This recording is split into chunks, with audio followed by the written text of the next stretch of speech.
thank you for inviting me this evening. I'm gonna give a talk that I gave down in Florida. I was down lecturing in Florida, and I gave this talk in Florida, and no one was offended, and everyone had something to benefit, and that's why we talk about an update.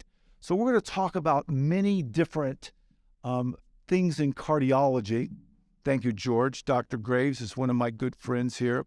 Brought me water so I don't get the dry mouth. So at age 60, I just don't have the energy that I once did 20, 30 years ago. So as people know, things wear out at different speeds. So this new role that I have, just taking care of the sick ones in the hospital and then having more time for ministry and talking to people, has been good for me. I have more time to rest, more time to process. I'm able to spend an hour at least every day on the treadmill, at least 2 hours a day in Bible study and prayer.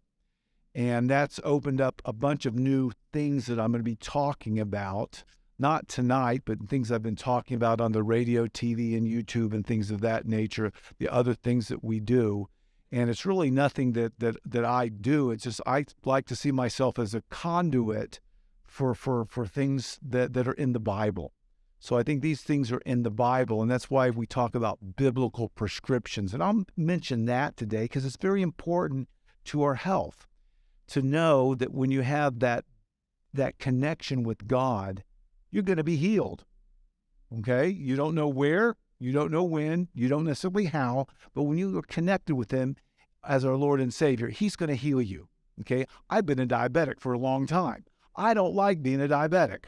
Okay? And I know that in heaven, I won't be a diabetic. But for now, I do the best I can. And sometimes God allows us to have illnesses and trials to make us stronger and bring us closer to Him.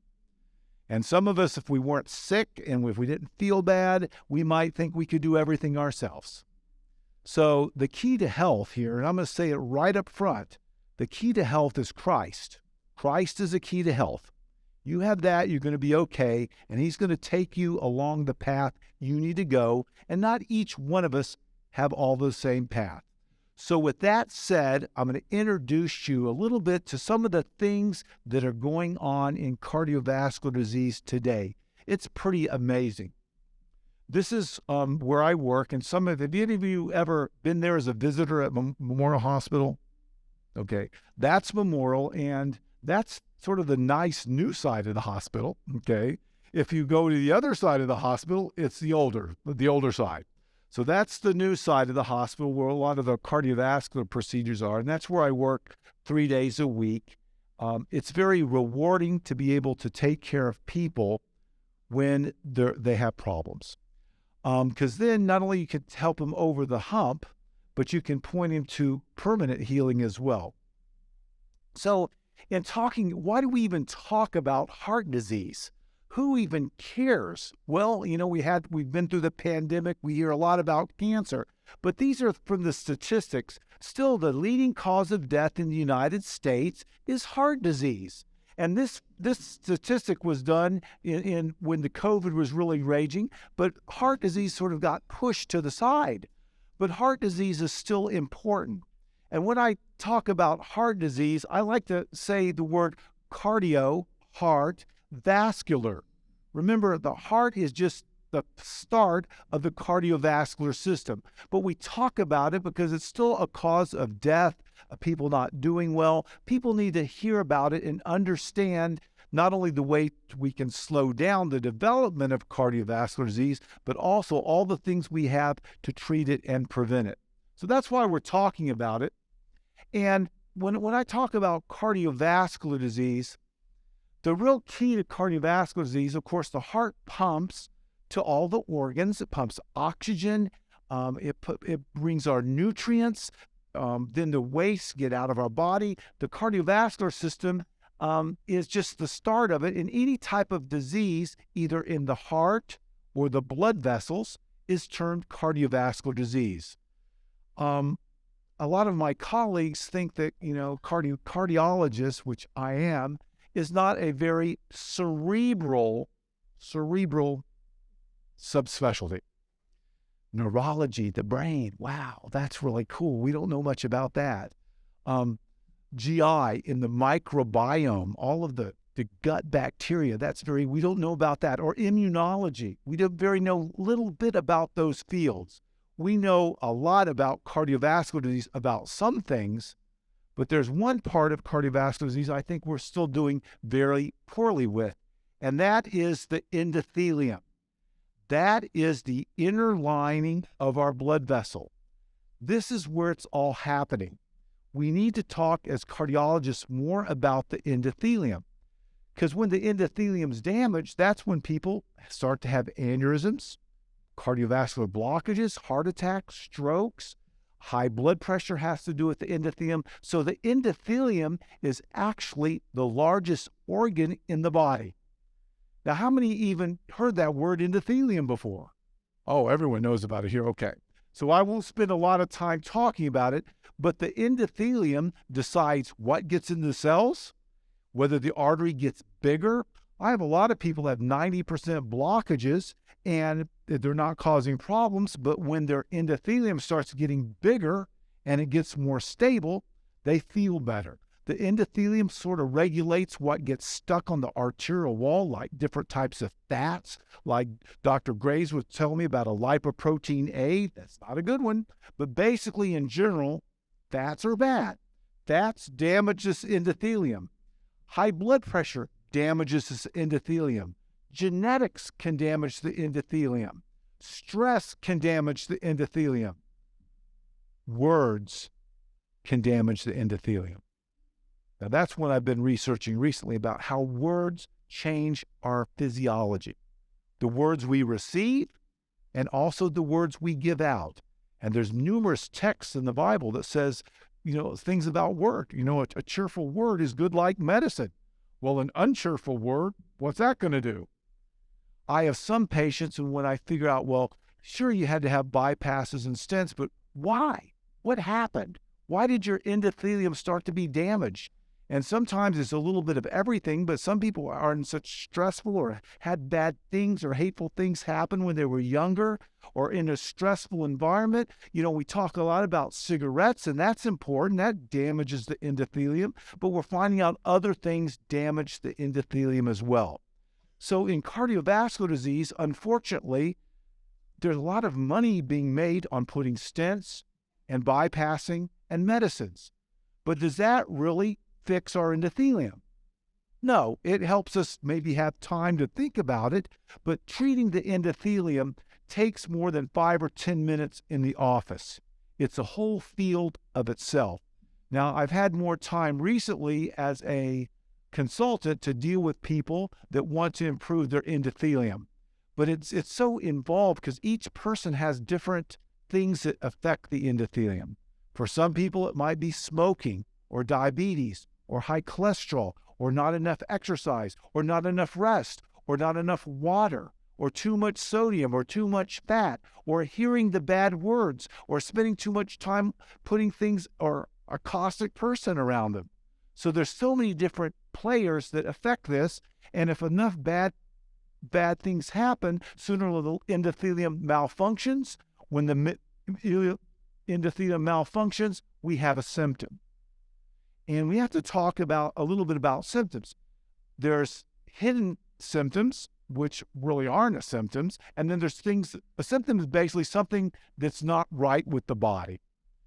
And when a person comes to me, I say, are you having chest pains? Do you have chest pain when you walk? Are you having breathing problems? Are you dizzy, passing out? Are you swelling? Those are all symptoms. And when a person's having symptoms, that's the place to think about everything, especially modern medicine. We have a lot to offer to help symptoms, but to get at the cause, a lot of times we have to get at the endothelium or the genes that are affecting the endothelium. So if you're having symptoms, you need to see your doctor right away and get some help. This is an example of some of the things that we can do for people that are having symptoms.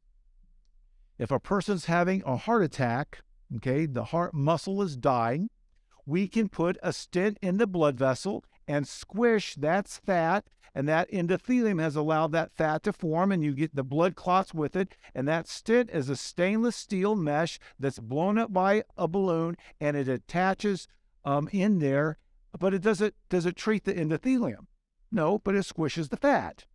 So we treat the symptom, but we don't really deal with the cause. But the stents are so much better now than when I had 30 years ago. When I started 30 years ago, we just had balloons. But now we have stents and drug-coated stents. We can put a stent in almost any part of the body if an endothelium malfunctions.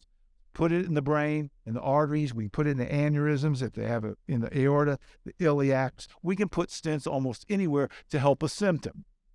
But we can't help someone if they ignore their symptoms, right?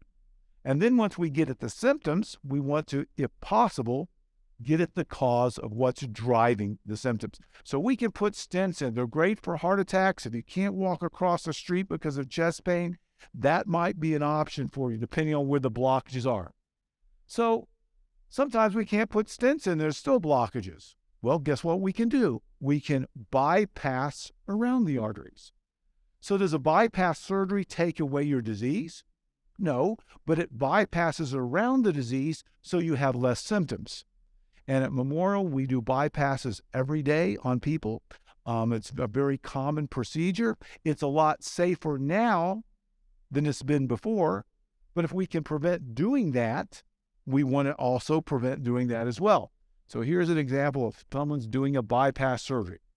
So these are all things that we can do to help the arteries throughout the body, usually stents and bypassing around it, keeping the endothelium healthy. But now we have all sorts of technology to go into the electrical part of the heart. So it's the electrical part of the heart. If the heart's going too slow, guess what we can do? And this is an example of someone having a pacemaker. Okay, if your heart's going too slow, the batteries run out, right? And if your battery's running out of the flashlight, sooner or later the flashlight doesn't shine very good, and you say it needs a new battery. Well, sometimes genetically that happens to the heart. Sometimes it happens because the wires get old for other reasons, sort of like they get rusty. We call that oxidizing. And if a person's getting dizzy, passing out, the heart's going too slow, some diseases can affect the wires of the heart. We can put in a pacemaker. And now we come in and they put in a small pacemaker in. The patients usually go home the same day. Now.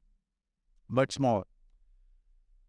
One of the new procedures that we've done, and at Memorial we have 5 doctors that do this, is sometimes you have abnormal rhythms. So the pacemakers are good for slow rhythms, but if you're having a fast rhythm, what do? Well, you try to find out what's causing the fast rhythm. If it's a blockage, you want to treat that.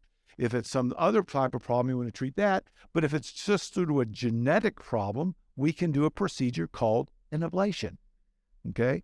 And this is an example of someone ablating through an ablation catheter. See the circles? They give little sound wave energies. They disrupt where this pathway of atrial fibrillation is, and they really get rid of it now. We used to not have that in the past, but now we can destroy atrial fibrillation, which is the most common abnormal heart rhythm in the world. Common. Lots of people have it. My dad's had it for 20 or 30 years. Now, does everyone need to get an ablation? No, not everyone. Some people, we just slow down the heart. Some people, of course, when it goes fast like this, it's a setup for blood clots. We assess to see if they're safe for blood thinners. I saw a person a couple weeks ago that had a stroke at Memorial, and it was from a blood clot. And I said, did you know you had atrial fibrillation? They didn't even know they had atrial fibrillation. So atrial fibrillation is a cause of blood clots, which could cause strokes. But in many people now, we have the technology to destroy this rhythm. Another rhythm we can destroy is called SVT. Lots of these things. So nowadays, we're trying to ablate more rhythms, but we also have medicines if we need to use them as well. Now, this is a picture of an echocardiogram. Okay, and this happens to be the mitral valve, and that yellow flow is going backwards, and that's not a good thing. That's called mitral regurgitation. Sometimes the valves get old inside the heart. And if the valve gets old and leaky, probably the most common symptom that a person has is shortness of breath. But nowadays, we have tons of ways we can fix these valves no matter what's causing the problems, whether it be an infection, something that's inherited, a blockage in the artery of the heart. Sometimes in this patient, we just had a small rubber band that attached to this, and they had mitral valve prolapse. Lots of people have that, but this one, the valve was closing, and the little rubber band had more pressure on it, and one of the little rubber bands, which is called a chordate tendineae, popped, and then the valve didn't close as good, so it leaked. So this patient, we saw it they said they're short of breath, so we said, let's do an echocardiogram. Of course, you could hear it by listening to it. You hear a heart murmur, and we went in there, and they said, yep, one of your cords that attached to the muscle ruptured, and we can go in there and surgically repair that. Mitral valve repair. So we can do that. If the mitral valve repair doesn't work, we can put in different types of valves. There's a metal valve, a St. Jude's bileaflet valve. It's a metal valve. We can put if the valve is beyond fixing with surgery.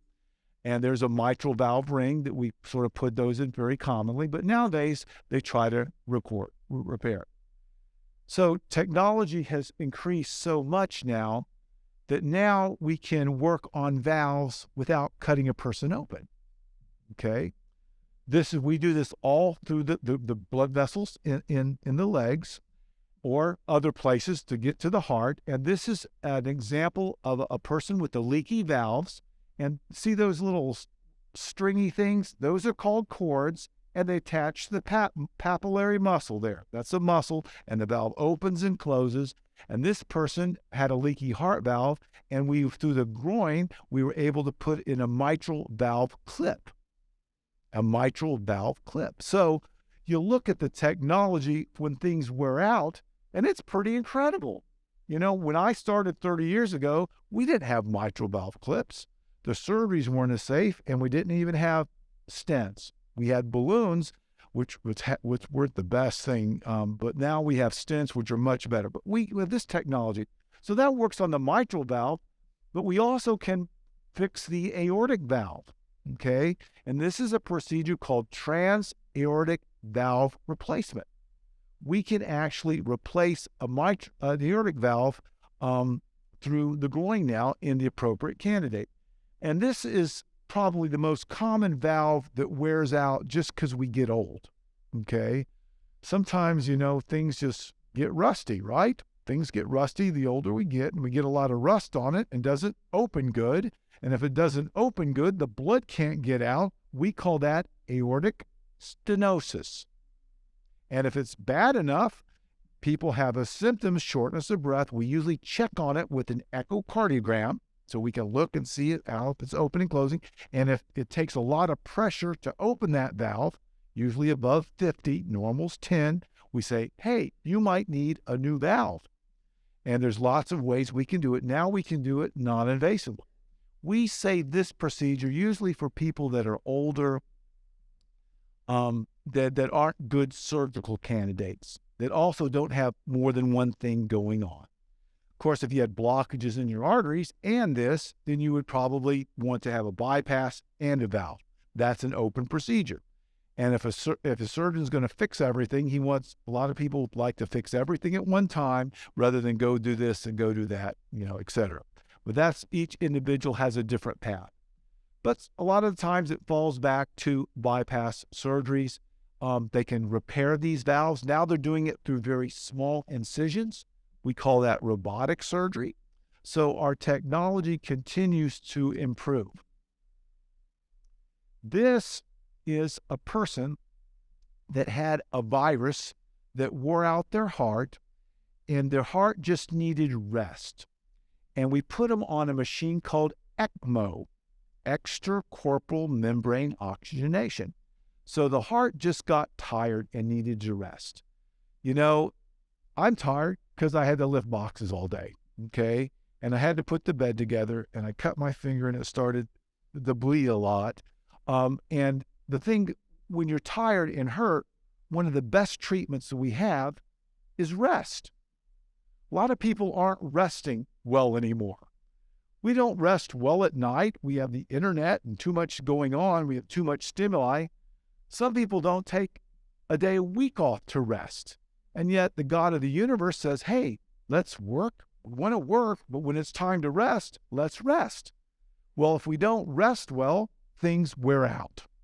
And of course, it wears out based on the genetics and the stress we put on the genetics. And when a part wears out, then modern medicine can help out.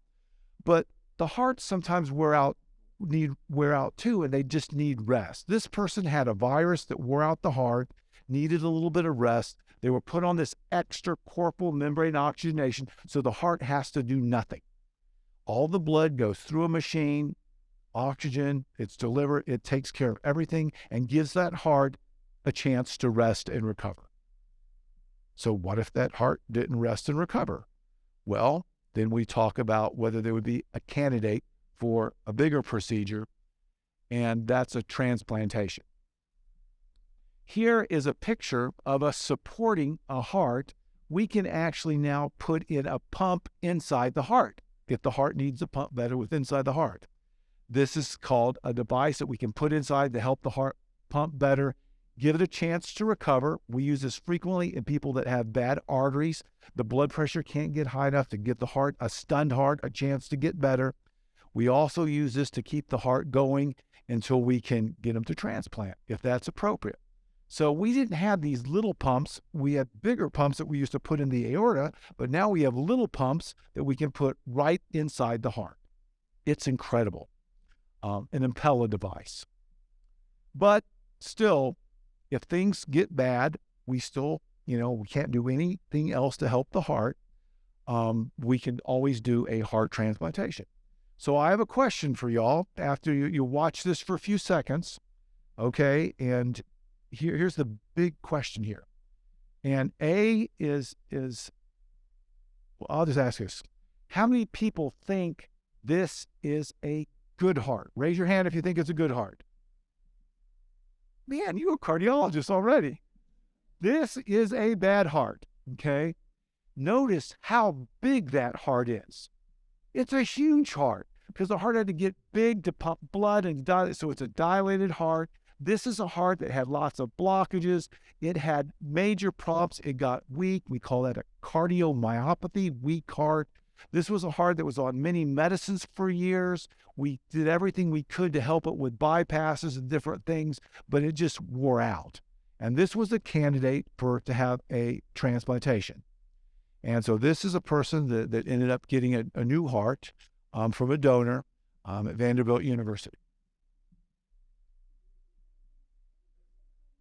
Cardiomyopathy. So cardio means heart, myopathy means muscle, myopathy. A myo means muscle, pathy means not good, like pathology. So a cardiomyopathy is a weak heart. Doesn't tell me why the heart's weak. The most common cause of a weak heart is called an ischemic cardiomyopathy, or a heart due to blockages. That's the most common cause we have, and the blockages come by damage to that endothelium over time. Another thing that damages the endothelium is high blood pressure. Blood pressure being high. If the pressure's high, the heart has to pump against all this pressure. It could get weak, but it also damages that lining called the endothelium. And if enough pressure pushes on that endothelium's damaged, it's disrupted, more likely to get plaques on it, more likely to have blood clots on it, more likely to develop a symptom. And we have lots of different ways to treat high blood pressure. Now, in 2023, there's some trendy topics. And I found out that everyone here is a pretty good cardiologist already because you picked up on that weak heart. So now I'm going to see if there's some really good cardiologists, if we can pick up some of these new trends that have only been here recently. Has anyone heard of PCSK9 inhibitors? Okay, well, that's a new one, okay? We have a lot of, of course, Dr. Sherman has heard of it, but we have a lot of new medicines out there that are better than we've ever had if used appropriately. But we have these medicines called PCSK9 inhibitors. We have these to help the heart called SGLT2 inhibitors. Well, that's a fancy name, but what's an SGLT2 inhibitor? That just works in the kidneys and it helps people get rid of sodium in the body. It's a very good one for diabetics, for instance. There's one out there called Jardiance. That's an SGLT2 inhibitor. Have you heard of Jardiance? Farxiga? That's a good one. It not only brings down blood sugar, but it makes you go to the bathroom, and it can lower that and can get some of that fluid out of your body, lowers all some of this that can damage the endothelium. So these are new cutting-edge medicines. We got all sorts of different arrhythmias. We talked about the ablations now we've never had. Nowadays, we now have a way to treat a heart condition called amyloidosis, which we never had before. So modern medicine continues to evolve, but I'm here to tell you that modern medicine doesn't necessarily heal a person. Okay? It might help a symptom, but it doesn't necessarily heal a person. We've had a lot of treatments for myocarditis. We've seen a lot of myocarditis in this age that we've been through. We saw a lot of myocarditis from the spike protein, and we see a lot of spike protein in people that had COVID. We've also seen myocarditis in people that have had the vaccines, and that's not a very popular thing to say, especially on the YouTube. And the YouTube doesn't like me right now, so I had to cool it with them. So I have to cool it for 6 months and not talk about controversial subjects, or they're going to throw me off. They give you 3 strikes, so I'm up to strike 2 on that, so I'm laying low on that. But 8 or 9 million people were interested in it last year, so there's people interested in it. So I'll lay low for a while, put it up on Rumble for a while, but I'm still talking about a very interesting topic, and this is myocarditis. So myocarditis is just the muscle gets weak from whatever reason. And one of the trends that's a picture of an MRI that shows what myocarditis might look like. And we see in myocarditis, we see lots of inflammation, lots of water in there. And there's characteristic patterns that we look at to see the water, or if there's scars in the heart. Scars in the heart, even if you don't know you have it, can generate dangerous heart rhythms. And we've always been concerned about people falling over dead quickly, okay? And you always wonder whether they are walking around with a little bit of myocarditis. They don't know they have it till the rhythm sort of shows up. We've seen more sudden deaths recently, especially in younger people. And so you have to admit, well, what's changing differently? Why is the death rates going up all over the world now? What's out there that we need to talk about, at least recognize it exists? If you have too much blood sugar in the body, we have a condition called diabetes, and we've defined that over years and years and years. Sometimes if you get too much salt in you, you get hypertension. That's another condition that we've named, but there's something that's triggering all these things. And let's quiz people again, okay? Okay, I'm going to give 3 things, okay? And you can vote on this. How many people in this room think that is a red blood cell? Man, you guys are good, okay? How many of you thinks that is of course, because it's something that's floating, okay? Something that's floating. How many think that's a white blood cell? Non-takers, okay? How many think that is a COVID virus with spike protein protruding from it? Man, you guys are good. I didn't even need to come out here tonight. I don't know if I'm going to throw out anything that's new in 2023. You probably knew about all. So anyway, here's another one. How many think that spike protein in the body is a good thing? How many think that it could be a bad thing? Okay? Unfortunately, in this world, the last 3 or 4 years, we've got spike protein from the COVID itself. Okay? How many people have had COVID here? By now, almost everyone's had it. I had it early on. I had natural immunity, okay, which was good for me because didn't even know I had it. Was working in the hospital, didn't even know I had it, picked it up, low level of it, never got sick, but I have immunoglobulins. Even to this day, I check my T-cell immunity. Not that I have to, but I still have long-term T-cell antibodies, memory cells in my body. Whoa, that's good because of all the variants. That helps. But we also can get spike protein from vaccines. Okay? So that is also out there because the messenger RNA makes the coding for you to make this spike protein. And unfortunately, when it was out there, and this is going on the internet, so I hope you don't have a YouTube channel or we're going to get in trouble. They'll pull it off. But unfortunately, the spike protein, we didn't know enough about what it did to the bodies. We didn't know. Now we're learning more, and we're sort of deciding, what's good, what's bad. But spike protein is not a good thing, and yet we've had lots of people that had it both from the COVID and also from getting the vaccine itself. And we've had people that had this condition called long COVID. They've been affected by it, and everyone's body is affected differently based on the way your body handles it. Not everyone handles it the same. But if you're not doing well with it, there's a couple things that I've gone through a bunch of videos, too much to do here that's on Rumble. I had to pull it off of the other ones about what do we do with this new condition that I've named, and I'm calling it damage to the endothelium from the spike protein. So if the spike protein can damage the endothelium, it can go places. It's now everyone is agreeing that this spike protein damages the endothelium, causes blood clots, raises 3.2% of people that get it can have high blood pressure. It can cause all sorts of problems, including myocarditis, by damages that endothelium. That's what we talked about way back when, right? So damage to the endothelium is not good. So I said, well, we need to look at the DNA and some of the things that cause it. And I've turned that damage to the endothelium, especially myocarditis, I've given that a name called spikeflammation. Spikeflammation. Just how people said too much blood sugar is called diabetes. Too much, pressure in the vessels is called hypertension. So I've coined a word called spikeflammation because we know that the spike protein, no matter where you get it from, too much of it in a certain body is not good. So how do I know if it's not a good thing? Symptoms. Are you having symptoms? And we went through these in a bunch of videos. If you want to go to Rumble, you can go to Rumble now. Biblical Prescriptions for Life on Rumble. You can learn all about the spike protein. I used to be on YouTube, but now I'm talking about other things on YouTube.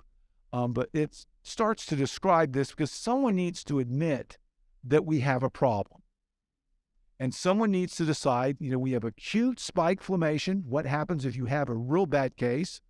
What do you need to do right now? And what if you have less of it? Chronic spikeflammation. What do we need to do? No one's really studying it. Do we need to take medicines? Do we need to make lifestyle changes? Do we need to take herbs? What do we need to do? How do we need to define it? To this day, spikeflammation is a clinical diagnosis. They don't go into you and say, oh, we measure your spike in the body. We don't do that. We still have a lot of people admitting that we don't really have a problem here. But I say that we still have a problem to some degree here because we're still making this spike protein, and this spike protein is another damaging thing to our endothelium, and the endothelium doesn't like to be damaged. And also, this spikeflammation, we don't really know what it's doing to our genetics, okay? So here we have a DNA. Remember, DNA makes mRNA, which makes proteins. We're still putting stuff in our body that I don't think we don't have all the knowledge we need to give you the best information so you can make good decisions. Now, my position was, I thought that when we deal with something like spikeflammation, the most important thing we could do was give people good information and let them make a decision. Because remember, free will is very important to society. If we don't have free will, we're slaves. Okay? So regardless of what decision people make, it's their right to make it. And as a Christian, I want to love them no matter what they do. But I want to point them to a greater picture. In fact, free will is so important to God that he let the devil do what he did. If you're a believer, he let Adam and Eve do some bad things too. but he still loves us, but he gives us that opportunity to make a decision. So what can we do today regarding this? It was to be loving to each other and let people make the decision based on the information they have in their lives. Okay? And I think that's a key thing to do, because if we don't do that, we're part of the broken system. And part of the broken system is saying that we don't even have a problem. Let me stick my head in the mud. And I'm afraid, to a large degree, that's what some of the medical profession has been doing. Now, you might disagree with me, and you're free to do that, because this is a free country, and I accept that. But I'm still going to love you. But I'm throwing out there today that what we can do today is admit we have a problem and help people get more information as we go on, not only for all the different things in heart disease and all the options, but some of the new problems that we're developing in a society that we've never had before. And don't fool yourself. History tends to repeat itself, okay? And it might come on again, but we should love each other, give them information, and let people make decisions based on their risk and benefits of their individual lives. Because remember that text in Proverbs, it says, in all ways acknowledge me, and I will direct your path. Your path might not be the same as my path, but hopefully all of our path is going to lead to permanent healing someday. Permanent healing. How we get from A to B is up to our decisions and the God that loves us, the sovereign God. But what can we do today? Well, we can learn, admit we have a problem, come to places like this, where we can have a good educational time together. We can love each other, have some great food. By the way, this food was very good for the endothelium. And I get asked, well, what is some of the best foods for the endotheliums? Greens and beans. So I tell people they need to eat some greens every day and beans too. Because remember, the fibers help the microbiome, changes your inflammation, what gets in you, what's it out. Because we don't want to damage the endothelium. If it's damaged enough, guess what? You're going to have a symptom someday. And if you have a symptom, that's when modern medicine can help you. But then we want to do everything we can to prevent a symptom. But more importantly to that, we need to let people know that the key to health is in the Bible. Christ is the key to health. I don't care if you have 100 stents, 5 bypasses, don't want to eat right, whatever. Smoke, say bad words, whatever. But when you have Christ in your heart, through the Holy Spirit, that's how you're changed. That's where it's at. That's where the healing occurs. And that's something that's very personal between you and God, asking for the indwelling of the Holy Spirit to move you along that path so you know that you're going to have healing someday. So if I go down, Dr. Sherman said not go I-27, go the 111 home, If I get hit in a car and you hear Dr. Markham got hit in a car the day after he moved to a new house, that's okay. That's okay, because I know I accepted the Lord and Savior. He forgave me this morning. I repented. He's going to heal me, and he's going to help my path with him to grow. So the key to health is Christ and understanding the balances on an individual path, reaching out in love and not judging people. We try to eat better, but, if we don't eat perfect, that's not horrible. We try to speak perfect words, but if we don't do that, we're not going to be perfect. If we were perfect, we wouldn't need a Savior, right? So once we understand that in the healing formula, everything sort of makes a little bit more sense. So what I've done through the years is I've tried to go back to the Bible and develop what we call biblical prescriptions for life. And I'm going to be on TV next month talking about the newest biblical prescription about words, how words can help us, how words can hurt us, both the words we receive as well as the words we give, as well as the words that people gave to us years and years ago that's still messing with our brains, causing inflammation, causing high blood pressure, which slowly damaged the endothelium. For some people, words might be more dangerous than cigarettes or diabetes or eating different meals We're not resting. So each one of us have different things that damage our endothelium depending on our individual genetics. So I've been able to spend a lot of time understanding the genetics and what turns on and off genes. That's called the epigenetics.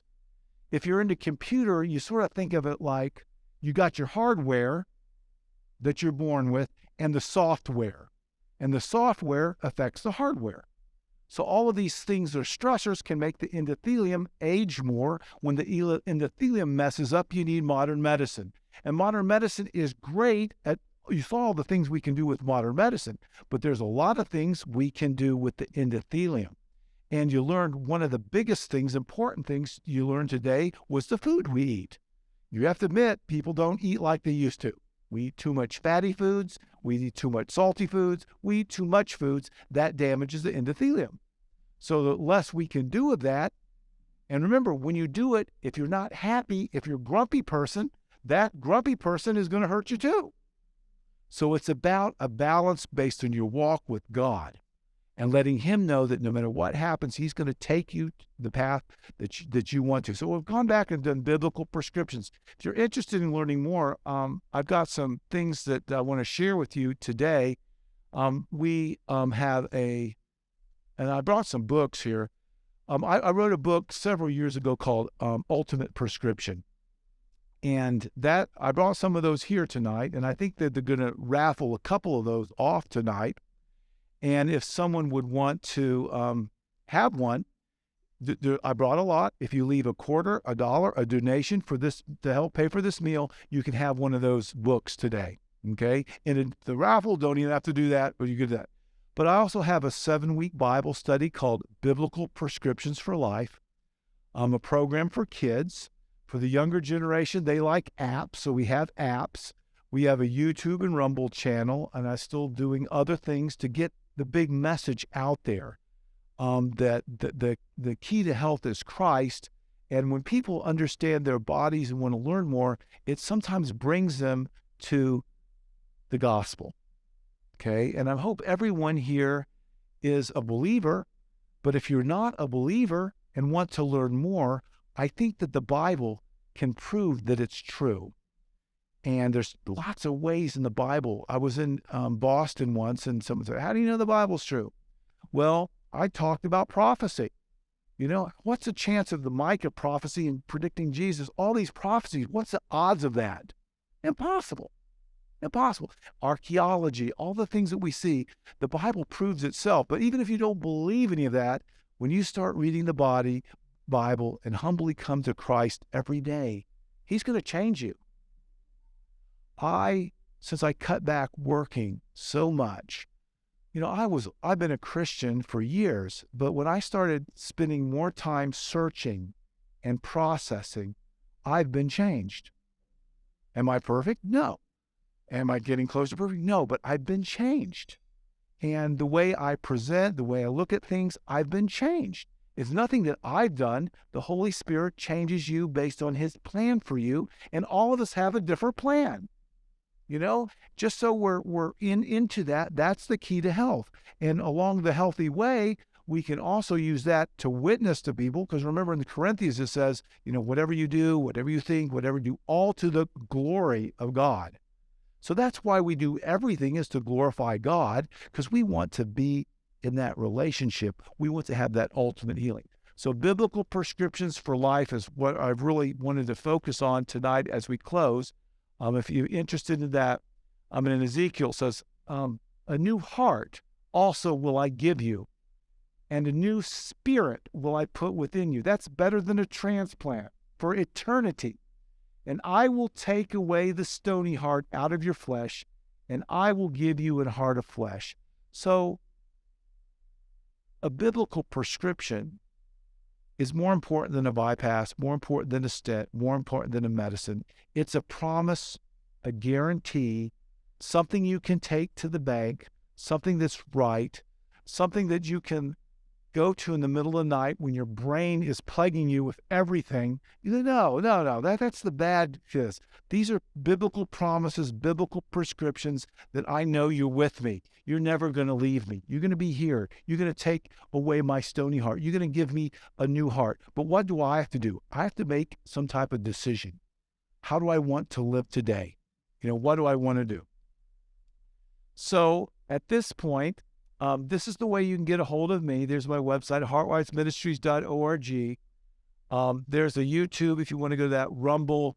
We have some books that we want to give to you today. And I heard that coming up is going to be a wonderful program in a few weeks where you get to learn more about eating foods that will help your endothelium.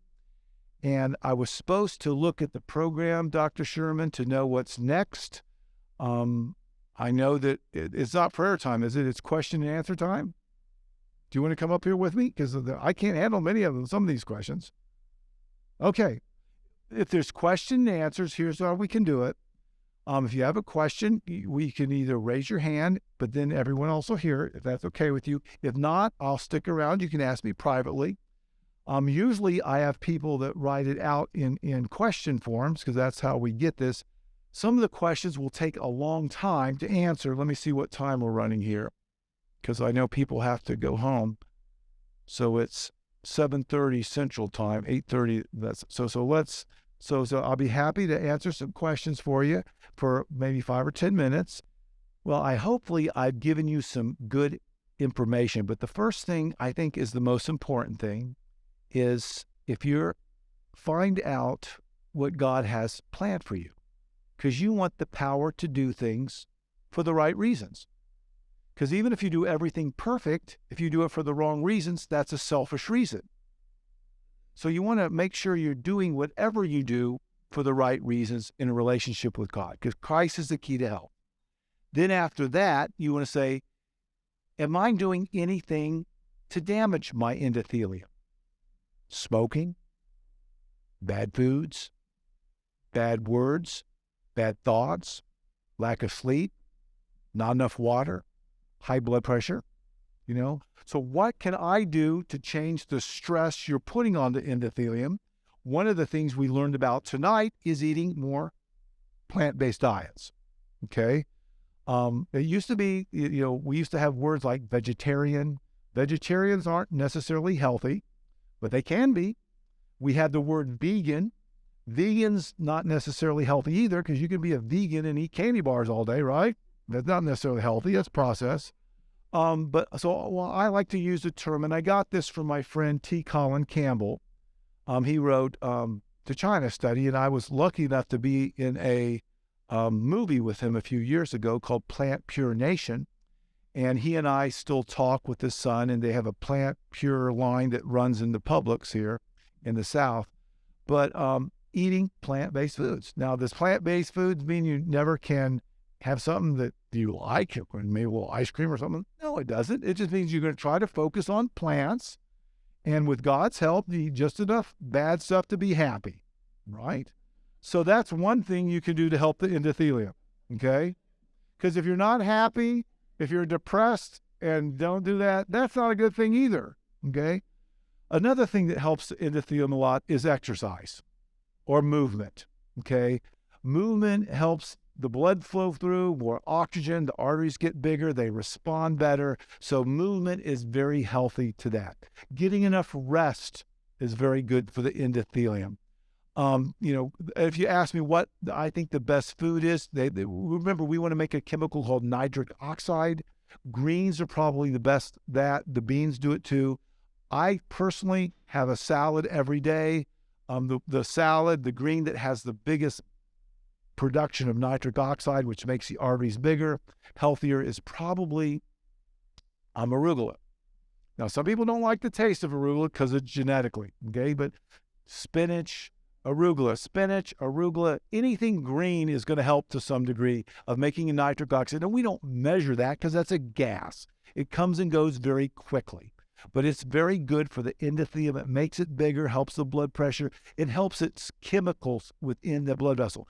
Exercise is probably another thing that helps it very much as well. Keeping the blood pressure low respectable. That helps the endothelium. If you can't eat the fats out of your body, some people that are in high risk benefit from taking medicines.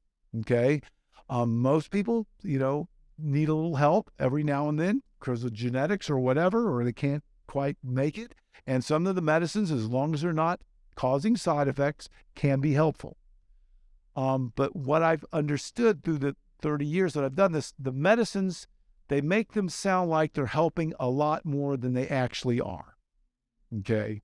So, they say, oh, it'll help lower the risk of this. Well, in reactionality, it might be per 1 or 2 events per 200 people that are taking it.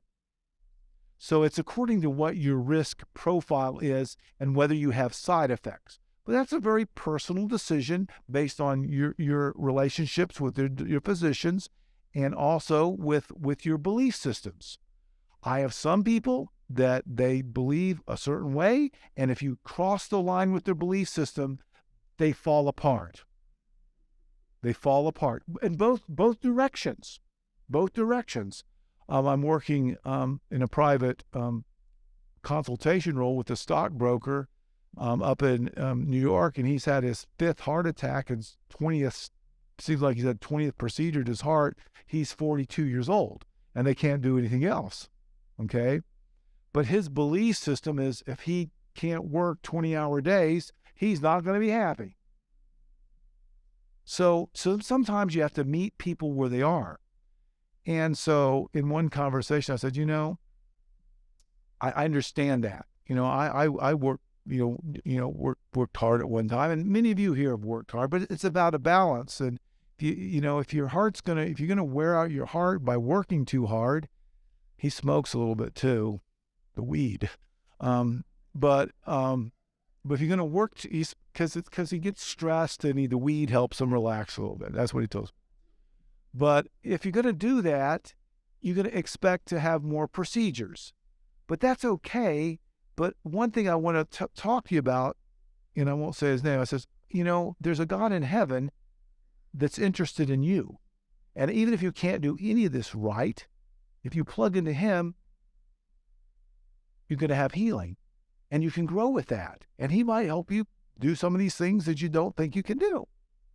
So sometimes you have those tough discussions, but you do it in love, letting them, make their decision themselves, but just letting them know about the risk and benefits, but also pointing them to the ultimate prescription or the ultimate healing. So those are some things that we can do to help the endothelium. Next question, yes. Okay, let's do part 1 first. Well, the Watchman is an evolving procedure, and we use that for people that have usually atrial fibrillation and that have blood clots that can't take blood thinners. Yeah, that's the ones we use it for, and it's evolving. It's getting better every year, and it's there's some risk to it, but the risk of lowering the risk of stroke is pretty good. So what we're doing now, the next step is, can we do the Watchman off blood thinners? That's going to be the next big step. Well, we can't yet. It hasn't been approved, but that's going to be. And why is it a big deal? Because there's lots of people that have atrial fibrillation. Lots of people. 20 to 25% of people have atrial fibrillation just because their wires get older. The big problem we have with atrial fibrillation is the heart goes too fast and blood clots. Those are the big ones. Way back in the back. Oh, yeah. They were asking about a Watchman procedure. That's the part of the heart called the left atrial appendage. That's where clots get sometimes, especially in atrial fibrillation. That's why we put people on blood thinners. But some people cannot take blood thinners. And for people that can't take blood thinners, usually for anemia or bleeding, we can go in there and we can clip that atrial appendage off. That's where most of the clots come.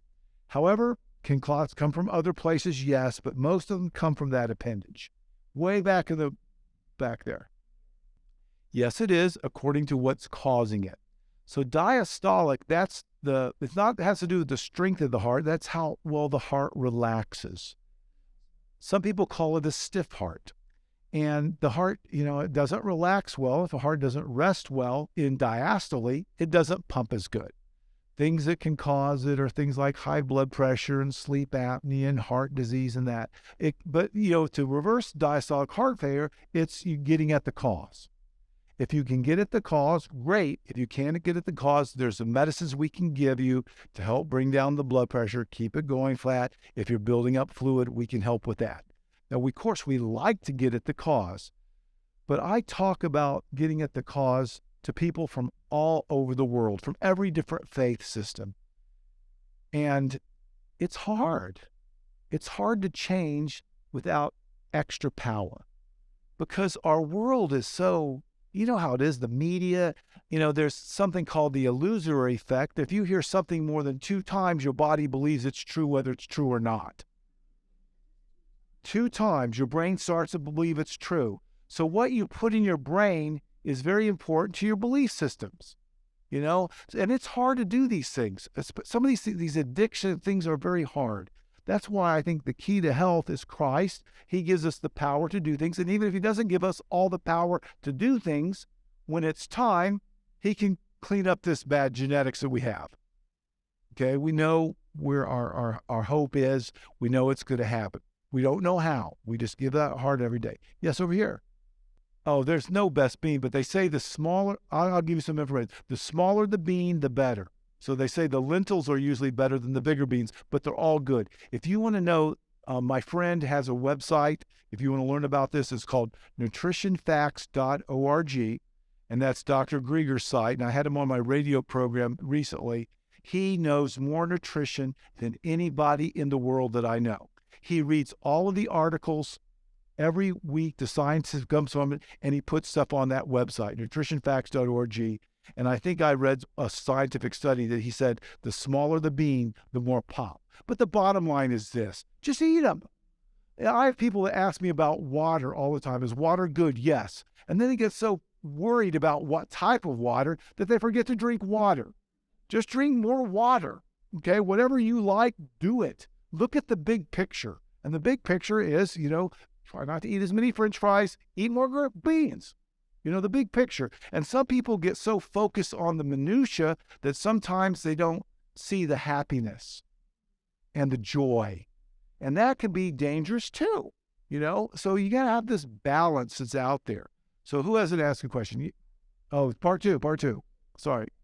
Yes, we have, and that's very common. So this young lady is sharing her medical information freely. She had a blockage in one of her arteries, and they brought this artery here called a mammary artery that didn't take from whatever, but the heart developed collaterals that supplied the muscle.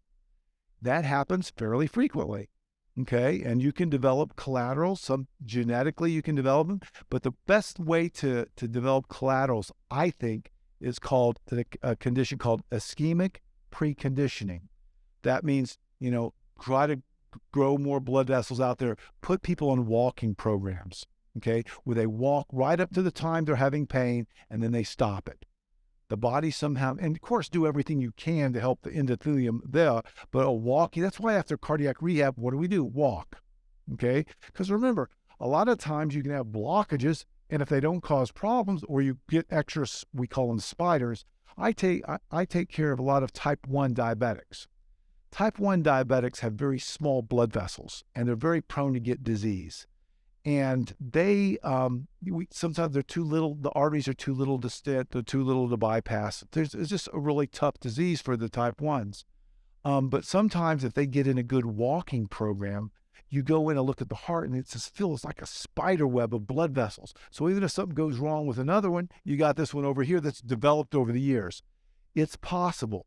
For a while, we used to do lasers, and what lasers would do, we would go in there with the hard parts that we couldn't open up or bypass to. We would damage that heart a little bit with a laser, and then the heart would try to send out little collaterals to it.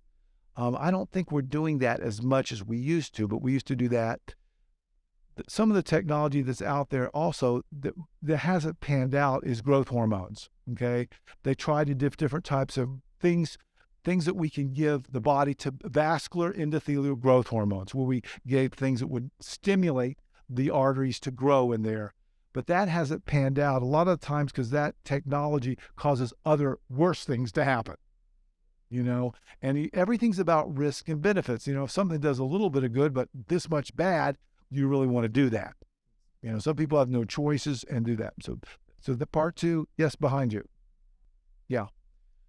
The thyroid, and Dr. Sherman and Dr. Graves know more about the thyroid than I do, but I will sort of throw my 2 cents. Every organ system in the body has a genetic tendency to it. Like we get old enough. That's why we asked about a genetic history. Some people, the thyroid just runs out of gas. Okay. Some people get some types of infections. We've had these things like, you heard about infections, viral infections, Hashimoto's, thyroiditis, different types of things can cause stimulations to the thyroid. The thyroid can get overused, and we call that hyperthyroidism, okay? Or sometimes it can get underutilized. We call that hypothyroidism. These are all very common conditions that happen to the body. Just like if my pancreas doesn't make insulin, I want to take some insulin. If my thyroid, for whatever reason, and your doctor can sort of tell you what causes it, but a lot of times it's just something, they call it autoimmune. The body sort of attacks the weakest part, and sometimes the thyroid genetically is the weakest part, and it gets attacked, and you develop hypothyroidism. But I'm just glad that we have medicines to help that. Because before they did, this is 30 years ago, and Dr. Sherman probably have seen somebody that had an underactive thyroid that developed myxedema, okay, where they get all swollen, their eyes get really weird, their heart goes really slow. I'll see a couple people that aren't treated, their heart will go real slow because the thyroid regulates your metabolism, okay? And one of the things that we do in fatigue is one of the first things we always do is check a thyroid just to make sure your thyroid hasn't run out of gas from whatever reason. So remember, the endothelium, we talked about, the endothelium malfunctions, but other organs malfunctions for reasons too.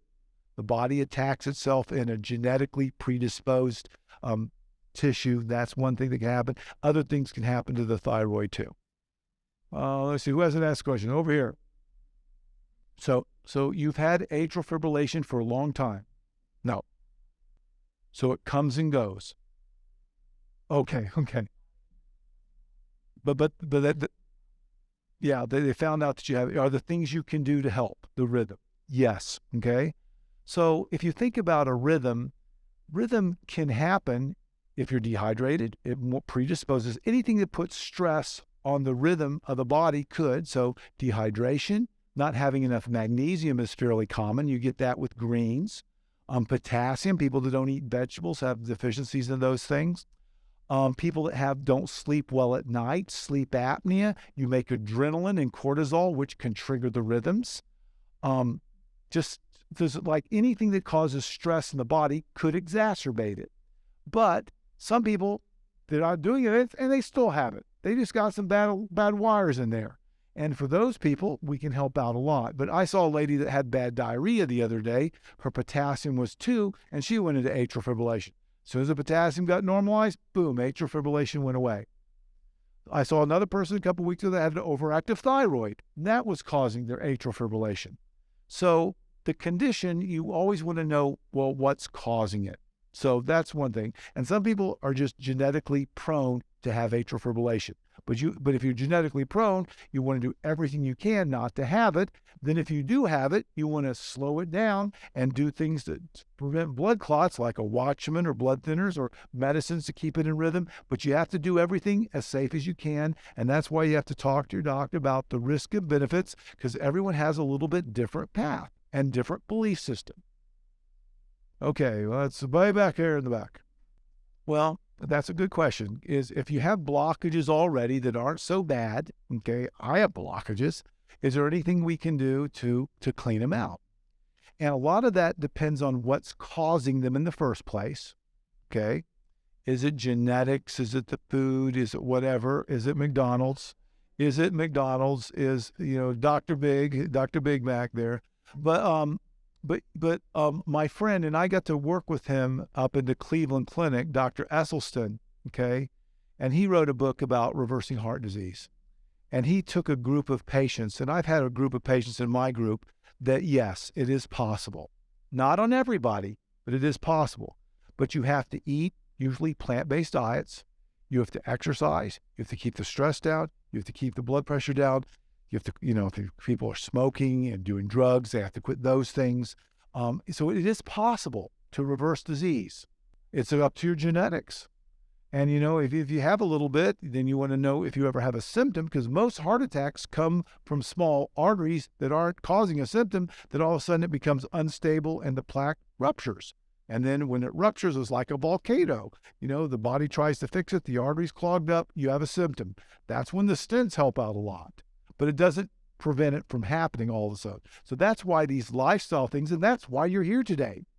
Plant-based eating probably helps as much as anything in reversing heart disease.